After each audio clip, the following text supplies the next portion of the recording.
सोने की दुनिया होगी, देवता होंगे लोग। सोने की दुनिया होगी, देवता होंगे लोग। सुख अपार होंगे, खाने को 56 भोग। सुख अपार होंगे, खाने को 56 भोग। सोने की दुनिया होगी।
ఓం శాంతి.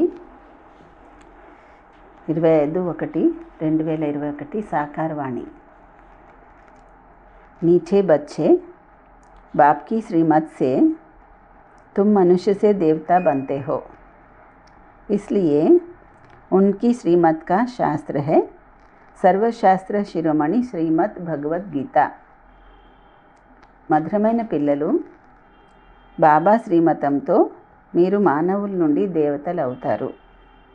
అందుకే ఆయన శ్రీమతం యొక్క శాస్త్రము సర్వశాస్త్ర శిరోమణి శ్రీమద్ భగవద్గీత. ప్రశ్న: సత్యయుగంలో ప్రతి వస్తువు చాలా చక్కగా సతోప్రధానంగా ఉంటుంది, ఎందుకని? జవాబు: ఎందుకంటే అక్కడ మనుష్యులు సతోప్రధానంగా ఉంటారు. మనుషులు చక్కగా ఉన్నప్పుడు సామగ్రి కూడా చక్కగా ఉంటుంది. మనుషులు చెడ్డగా అయిపోయినప్పుడు సామగ్రి కూడా నష్టకారకంగా ఉంటుంది. సతోప్రధాన సృష్టిలో ఏ వస్తువు కూడా లోటు అనేదే లేదు. ఏది ఎక్కడి నుంచి అడగవలసిన అవసరం ఉండదు, ఎక్కడి నుంచి అడిగి తెప్పించుకోవాల్సిన అవసరం ఉండదు. ఓం శాంతి. బాబా ఈ శరీరం ద్వారా వివరిస్తారు. ఈయన్ని జీవాత్మ అని అంటారు. ఈయనలో ఆత్మ కూడా ఉంది. మళ్ళీ పిల్లలకి తెలుసు, పరంపిత పరమాత్మ కూడా ఈయనలో ఈ రథంలో ఉన్నారు. ఈ విషయము మొట్టమొదట పక్కా అవ్వాలి. అందుకే ఈయనని దాదా అని కూడా అంటారు. ఈ విషయం అయితే పిల్లలకి నిశ్చయం ఉంది. ఈ నిశ్చయంలోనే రమిస్తూ ఉండాలి.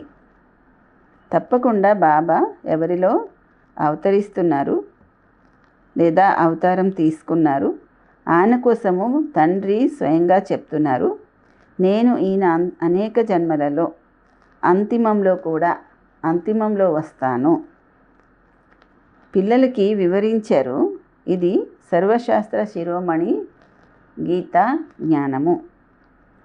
శ్రీమత్ అనగా శ్రేష్ఠ మతము, శ్రేష్ఠ సలహా, శ్రేష్ఠాతి శ్రేష్టమైన సలహా, ఉన్నతోన్నతమైన భగవంతుడిది. ఎవరి శ్రీమతంతో మీరు మానవుల నుండి దేవతలుగా అవుతారు. మీరు భ్రష్టమైన మానవుల నుండి శ్రేష్టమైన దేవతలుగా అవుతారు. మీరు వచ్చేదే అందుకోసము. బాబా కూడా స్వయంగా చెప్తారు, నేను మిమ్మల్ని శ్రేష్టాచారి నిర్వికారి మతం వాళ్ళుగా చేయడానికి, దేవీ దేవతలుగా చేయడానికి వచ్చాను. మానవుల నుండి దేవతలుగా అవ్వడానికి అర్థం కూడా తెలుసుకోవాలి.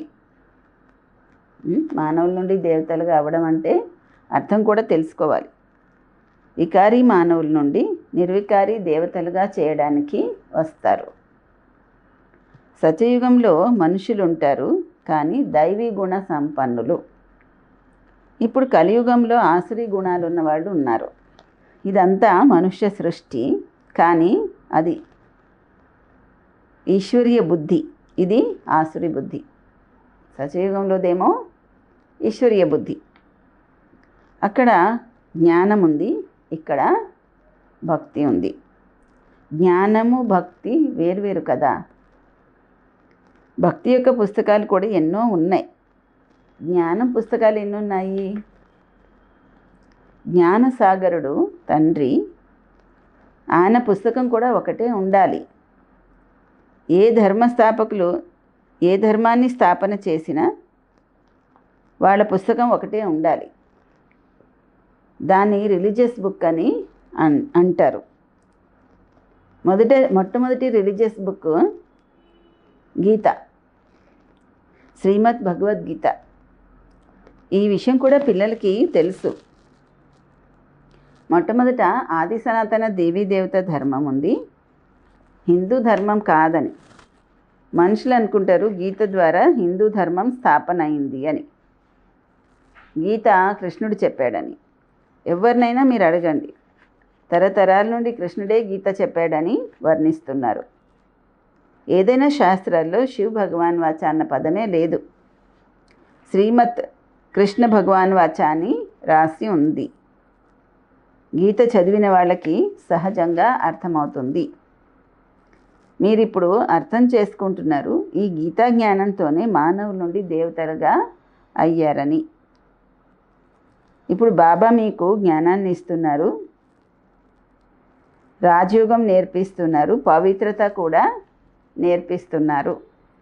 కామ మహాశత్రు, దీని ద్వారా మీరు ఓటమి పాలయ్యారు. ఇప్పుడు మళ్ళీ దానిపైన విజయం పొందితే మీరు జగజ్జేతలుగా అనగా విశ్వ యజమానిగా అవుతారు. ఇది చాలా సహజమైన విషయం. బేహద్దు తండ్రి ఈయన ద్వారా కూర్చొని మీకు చదువు చెప్తున్నారు. ఆయన సర్వ ఆత్మలకి తండ్రి. ఇది మళ్ళీ ఉన్నది బేహద్దు తండ్రి. ఈయనేమో బేహద్దు తండ్రి మనుషులకి, మరి ఈయనేమో మానవులకి బేహద్దు తండ్రి. పేరే ప్రజాపిత బ్రహ్మ. మీరు ఎవరినైనా సరే అడగండి, బ్రహ్మకి తండ్రి పేరు చెప్పండి అని. వాళ్ళు అయోమయం అయిపోతారు, బ్రహ్మ తండ్రి ఎవరు అని. బ్రహ్మ విష్ణు శంకర్లు రచన. ఈ ముగ్గురు గురించి, ఈ ముగ్గురికి ఎవరో ఒకరు తండ్రి ఉంటారు కదా. మీరు చూపిస్తారు ఈ ముగ్గురికి తండ్రి నిరాకారి శివుడు అని. బ్రహ్మ విష్ణు శంకర్లను సూక్ష్మలోకంలోని దేవతలుగా చూపిస్తున్నారు. వాళ్ళపైన శివుడు. పిల్లలకి తెలుసు శివబాబా పిల్లలు ఎవరున్నారో వాళ్ళందరికీ తన శరీరం అనేది ఉంది. వాళ్ళైతే ఎల్లప్పుడూ, ఆయనైతే ఎల్లప్పుడూ నిరాకారి పరంపిత పరమాత్మ.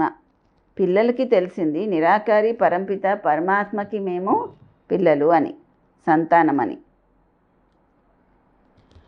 ఆత్మ శరీరం ద్వారా మాట్లాడుతుంది, పరంపిత పరమాత్మ అని. ఎంత సహజమైన విషయము. దీన్నే తండ్రి మళ్ళీ వారసత్వము అంటారు. ఎవరు చదివిస్తున్నారు? గీతా జ్ఞానము ఎవరు చెప్పారు? నిరాకారి తండ్రి చెప్పారు. దానిపైన ఏం కిరీటము మొదలైనవి లేవు. ఆ జ్ఞానసాగరుడు బీజరూపి చైతన్యము. మీరు కూడా చైతన్యంగా ఆత్మలు ఉన్నారు. అన్ని వృక్షాలకి ఆది మధ్య అంత్యాన్ని మీరు తెలుసుకున్నారు. మీరు మాలి కాదు, కానీ అర్థం చేసుకోగలరు. ఏ విధంగా విత్తనాలు వేస్తారు, దాని నుండి వృక్షం ఎలా వస్తుంది. అదైతే మామూలు జడమైనటువంటి వృక్షాలు. ఇది చైతన్య వృక్షం.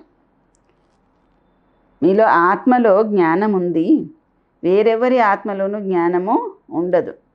బాబా చైతన్యంగా మనుష్య సృష్టికి బీజరూపి. మరి వృక్షం కూడా మనుషులకే ఉంటుంది కదా. మనుష్య సృష్టి రూపి వృక్షము అంటే మామూలు మనుషుల వృక్షమే ఉంటుంది. ఇది చైతన్య రచన. బీజము రచనలో బీజము మరి రచనలో తేడా ఉంటుంది. ఆత్మ బీజం వేసినట్లయితే, మామిడి పండు బీజం వేసినట్లయితే మామిడి పండే వస్తుంది. వృక్షం ఎంత పెద్దగైనా సరే. మానవుల విత్తనం నుండి మనుషులు ఎంత ఫెర్టైల్గా ఉంటున్నారు. జడమైనటువంటి విత్తనాల్లోనైతే జ్ఞానం లేదు కదా. ఆయన చైతన్య బీజరూపి. ఆయనలో మొత్తం సృష్టి రూపి వృక్షం యొక్క జ్ఞానం అంతా ఉంది. ఎలా ఉత్పత్తి అవుతుంది, పాలన ఎలా అవుతుంది, మళ్ళీ వినాశనం ఎలా అవుతుంది, ఇవన్నీ చాలా పెద్ద వృక్షము. ఇది ఖతమైపోతుంది, ఏ విధంగా నిలబడి ఉంది. ఇది చాలా గుప్తమైనటువంటి విషయం. మీకు జ్ఞానం కూడా గుప్తంగా లభిస్తుంది. బాబా కూడా గుప్తంగానే వచ్చారు. మీకు తెలుసు, ఇప్పుడు అంటు పెట్టబడుతూ ఉంది. ఇప్పుడైతే అందరూ పతితులుగా అయిపోయారు. సరే, అయితే బీజం నుండి మొట్టమొదటి నంబర్లో వచ్చేటువంటి ఆకు ఎవరు? బాబా అయితే చక్కగా స్పష్టంగా చెప్తున్నారు. ఈ మనుష్య సృష్టి రూపి వృక్షానికి బీజ్ రూపీ శివ్ బాబా, ఆయన నుంచి వచ్చే మొట్టమొదటి 2 ఆకులు రాధాకృష్ణులు అని. వాళ్ళు చెప్పరు కదా అలాగా, మనం అడిగినా సరే. సత్యయుగంలో మొట్టమొదటి ఆకు అయితే కృష్ణుడు కదా, అంటే బీజం నుంచి వచ్చే మొట్టమొదటి ఆకు. లక్ష్మీనారాయణలను ఆ విధంగా అనరు. కొత్త ఆకులు వస్తే చిన్నగా ఉంటాయి, తర్వాత పెరుగుతాయి. మరి ఈ బీజం యొక్క మహిమ కూడా చాలా ఉంది. ఇదైతే చైతన్య వృక్షం కదా, మళ్ళీ ఆకులు కూడా వస్తూ ఉంటాయి. వాళ్ళది కూడా మహిమ జరుగుతుంది. ఇప్పుడు మీరు దేవీ దేవతలుగా అవుతున్నారు, దైవీ గుణాలు ధారణ చేస్తున్నారు. ముఖ్య విషయమే ఇది. మేము దైవీ గుణాలు ధారణ చెయ్యాలి, లక్ష్మీనారాయణలాగా అవ్వాలి అన్నది. చిత్రాలు కూడా ఉన్నాయి. ఈ చిత్రాలు లేకపోతే బుద్ధిలో జ్ఞానమే ఉండకపోను. భక్తి మార్గంలో ఈ చిత్రాలకి పూజ కూడా జరుగుతుంది. మరి జ్ఞాన మార్గంలో ఈ చిత్రాలతో మీకు జ్ఞానం దొరుకుతుంది, ఈ విధంగా తయారవ్వాలి అని. మళ్ళీ భక్తి మార్గంలో మేము ఆ విధంగా తయారవ్వాలి అని ఎవరు ఏం అనుకోవట్లేదు. లక్ష్మీనారాయణను చూసి మేము లక్ష్మీనారాయణలాగా అవ్వాలని ఎవరన్నా అనుకుంటున్నారా? ఎవరు అనుకోవట్లేదు. భక్తి మార్గంలో మందిరాలు ఎన్ని తయారవుతాయి? అన్నిటికంటే ఎక్కువ మందిరాలు ఎవరివి తయారవుతాయి? తప్పకుండా శివ్ బాబావే తయారవుతాయి. ఆయన బీజరూపి. ఆ తర్వాత మొట్టమొదటి రచన వాళ్ళవి ఎక్కువ మందిరాలు తయారవుతాయి. మొదటి రచన ఈ లక్ష్మీనారాయణులు. శివుడి తర్వాత వీళ్ళకి పూజ ఎక్కువగా జరుగుతుంది. మాతలైతే జ్ఞానం ఇస్తారు, వాళ్ళకి పూజ జరగదు. వాళ్ళు చదివిస్తారు కదా. బాబా మీకు చదివిస్తున్నారు, మీరు ఎవరికి పూజ చెయ్యరు. చదివించే వాళ్ళకి ఇప్పుడు పూజ చేయడానికి అవ్వదు. మీరు చదువుకొని మళ్ళీ చదువుకోని వాళ్ళుగా అయిపోతారు. ఆ తర్వాత పూజ జరుగుతుంది. ఇప్పుడు ఎదురుగా పూజ జరగదు. మీరే దేవీ దేవతలుగా అవుతారు. మీకు తెలుసు, మమ్మల్ని ఈ విధంగా తయారు చేసేటువంటి వారికి పూజ తప్పకుండా జరుగుతుంది. తర్వాత మాకు కూడా పూజ జరుగుతుంది నంబర్ వారీగా. మళ్ళీ పడిపోతూ పంచతత్వాలకి కూడా పూజ చేయడం మొదలు పెడతాము. శరీరము పంచతత్వాలతోనే తయారైంది కదా. పంచతత్వాల పూజ చేసినా శరీరానికి పూజ చేసినా ఒకటే విషయం. ఈ జ్ఞానము మీ బుద్ధిలో ఉంది కదా. ఈ లక్ష్మీనారాయణులు మొత్తం విశ్వానికి యజమానులు. ఈ దేవీ దేవతల రాజ్యము కొత్త సృష్టిలో ఉండేది, కానీ అది ఎప్పుడు ఉండేది ఈ విషయం తెలియదు. లక్షల సంవత్సరాలని అంటారు. ఇప్పుడు లక్షల సంవత్సరాల విషయం అయితే ఎవరికి జ్ఞాపకం కూడా ఉండడం కష్టం. ఇప్పుడు మీకు స్మృతి ఉంది. మేము 5000 సంవత్సరాల క్రితము ఆది సనాతన దేవీ దేవత ధర్మంలో ఉండేవాళ్ళు. దేవీ దేవత ధర్మం వాళ్ళే మళ్ళీ ఇతర ధర్మాలలోకి కన్వర్ట్ అయిపోయారు. హిందూ ధర్మం అని అనడానికి లేదు, కానీ పతితులైన కారణంగా స్వయాన్ని దేవీ దేవతలని అనడము శోభించదు. అపవిత్రుల్ని దేవీ దేవతలు అనడానికి కుదరదు. మనుష్యులు పవిత్ర దేవీల్ని పూజిస్తారు. అది తప్పకుండా స్వయం అపవిత్రులుగా ఉన్నారు. అందుకే పవిత్రుల ముందు వెళ్ళి తల వంచవలసి వస్తుంది. భారతదేశంలో ముఖ్యంగా కన్యలకి నమస్కారము చేస్తారు, కుమారులకి నమస్కారము చెయ్యరు. మహిళలకి, స్త్రీలకి నమస్కారం చేస్తారు. మరి పురుషులకి ఎందుకు చెయ్యరు? ఎందుకంటే ఈ సమయంలో జ్ఞానం కూడా మొదట మాతలకే లభిస్తుంది. బాబా ఈయనలో ప్రవేశిస్తారు. మీకు ఈ విషయం కూడా అర్థమవుతుంది. ఈయన జ్ఞానానికి పెద్ద నది. ఎవరు? బ్రహ్మబాబా. జ్ఞాన నది కూడాను, మళ్ళీ పురుషుడు కూడాను. ఈయన అందరికంటే పెద్ద నది, జ్ఞాన నది. బ్రహ్మపుత్ర నది అన్నిటికంటే పెద్దది. ఎంత విచిత్రం డ్రామాలో పేరు కూడా పెద్ద నదికి బ్రహ్మపుత్ర నది అని వచ్చింది. అది కలకత్తాలో వైపు వెళ్ళి సముద్రంలో కలుస్తుంది. అక్కడ మేళా కూడా జరుగుతుంది. కానీ వాళ్ళకి తెలియదు ఇది ఆత్మ పరమాత్మ యొక్క మేళా గుర్తుగా అని. అది నీటి నది, దానికి బ్రహ్మపుత్ర అని పేరు పెట్టారు. వాళ్ళైతే బ్రహ్మ అని ఈశ్వరుణ్ణి అంటారు. అందుకే బ్రహ్మపుత్రాన్ని చాలా పావనమని భావిస్తారు. పెద్ద నది పవిత్రమైనది అని కూడా అనుకుంటారు. పతిత పావనుడని వాస్తవానికి గంగని అనరు. మేళా కూడా బ్రహ్మపుత్ర నదికే జరుగుతుంది, చాలా పెద్దగా. అది కూడా సాగరము బ్రహ్మపుత్ర నది యొక్క కలయిక. బ్రహ్మ ద్వారా అడాప్షన్ ఎలా జరుగుతుంది, ఇవన్నీ చాలా గుహ్యమైన విషయాలు అర్థం చేసుకోవడానికి. మళ్ళీ ఇదంతా జ్ఞానము ప్రాయలోపం అయిపోతుంది. ఇది చాలా సహజమైన విషయం కదా. భగవాన్ వాచ, నేను మీకు రాజయోగము నేర్పిస్తాను, మళ్ళీ ఈ ప్రపంచమే ఖతం అయిపోతుంది. శాస్త్రాలు మొదలైనవన్నీ ఏమీ ఉండవు. తర్వాత భక్తి మార్గంలో ఈ శాస్త్రాలు మొదలవుతాయి. జ్ఞాన మార్గంలో శాస్త్రాలు ఉండవు. మనుషులు అనుకుంటారు ఈ శాస్త్రాలు అన్ని తరతరాల నుండి ఉన్నాయని.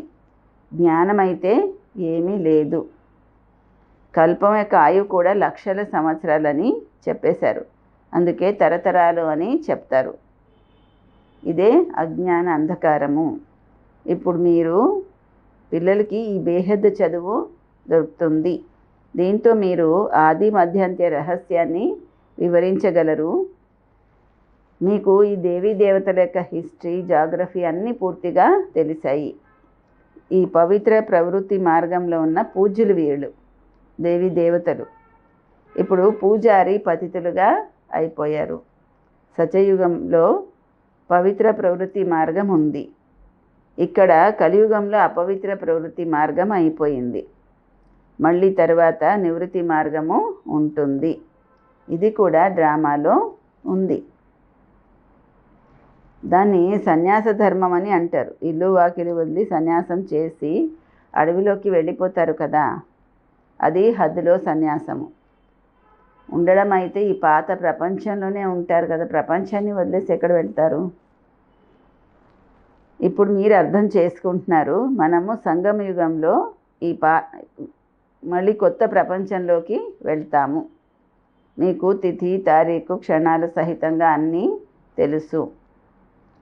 వాళ్ళైతే కల్పం యొక్క ఆయువు లక్షల సంవత్సరాలని చెప్పేస్తారు. దీన్ని పూర్తిగా లెక్క కూడా చెప్పొచ్చు.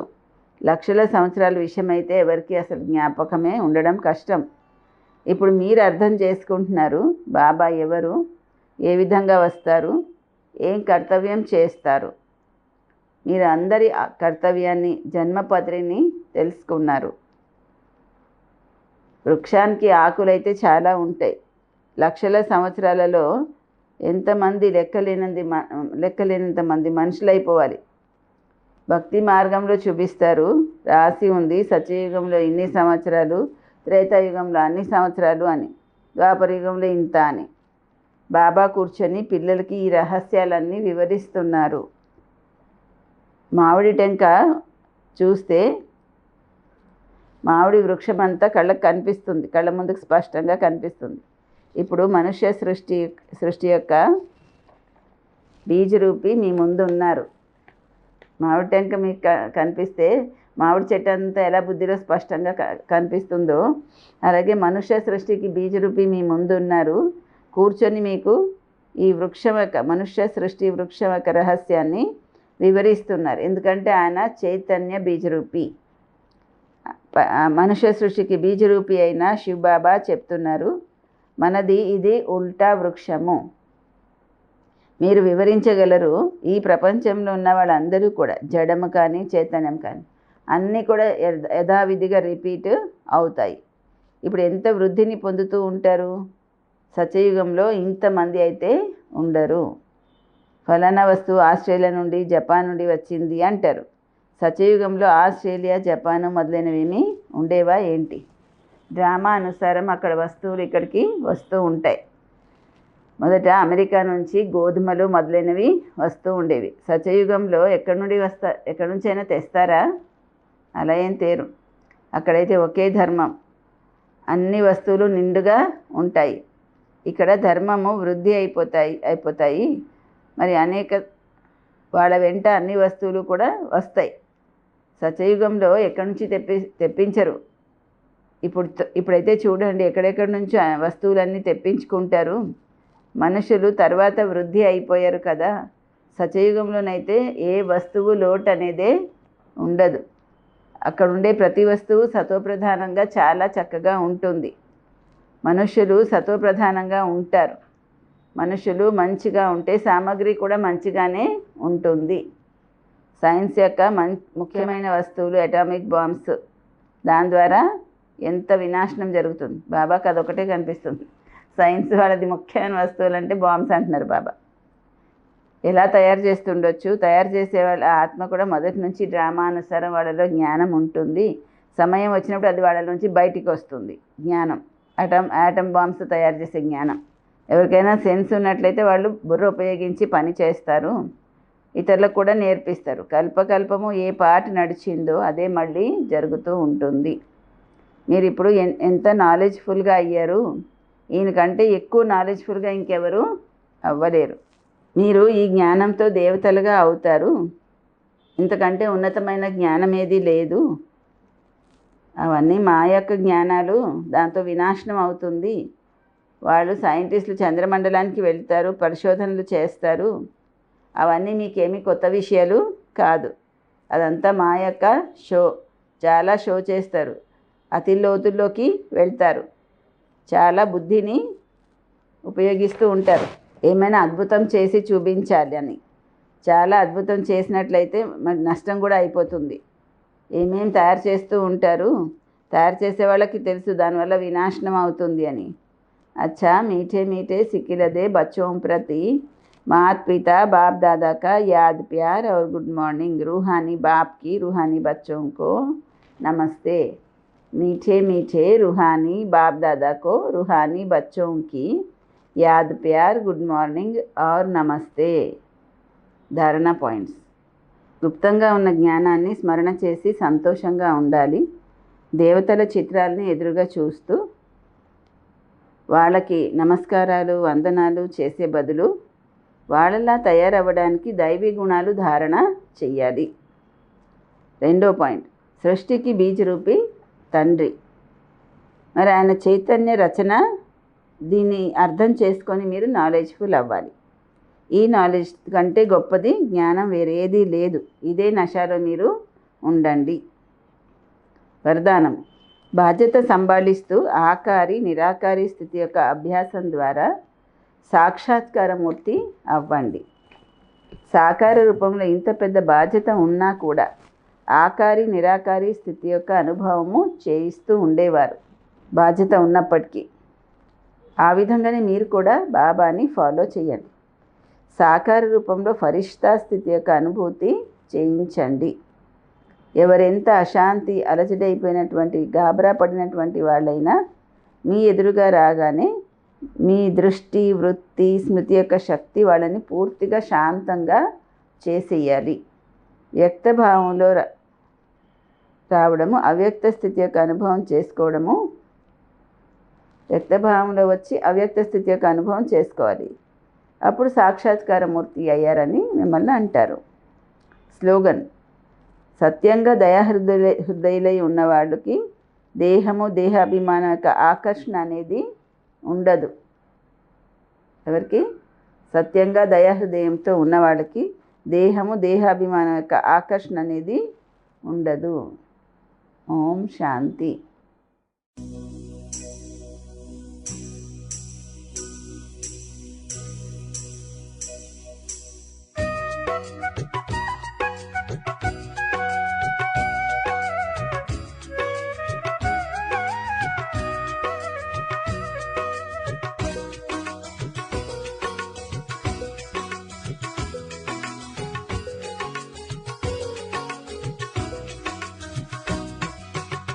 सोने की दुनिया होगी, देवता होंगे लोग।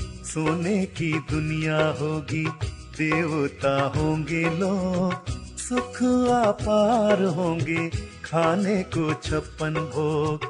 सुख अपार होंगे, खाने को 56 भोग। सोने की दुनिया होगी।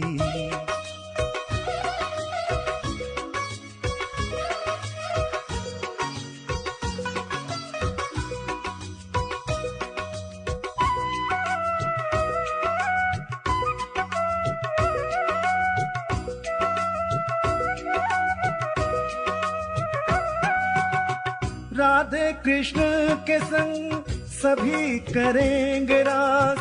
झिलमिल महलों में देवता करे निवास।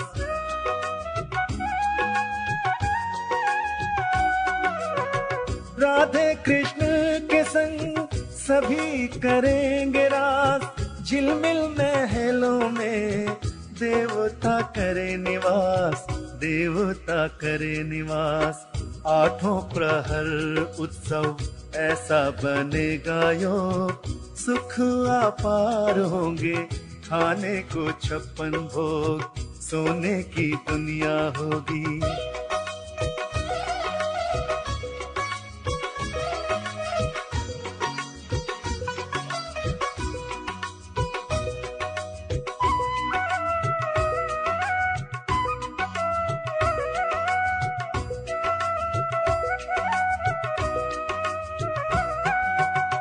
स्वर्ग में होगी सदा सुंदर बहार। पशु पक्षी भी मिलकर बांटेंगे ऐसा प्यार।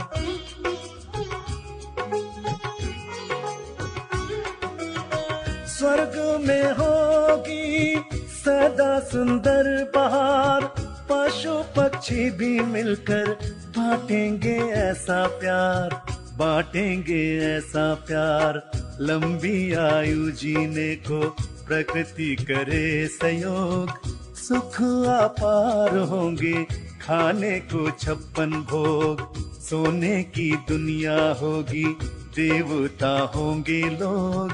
सोने की दुनिया होगी, देवता होंगे लोग। सुख अपार होंगे, खाने को 56 भोग।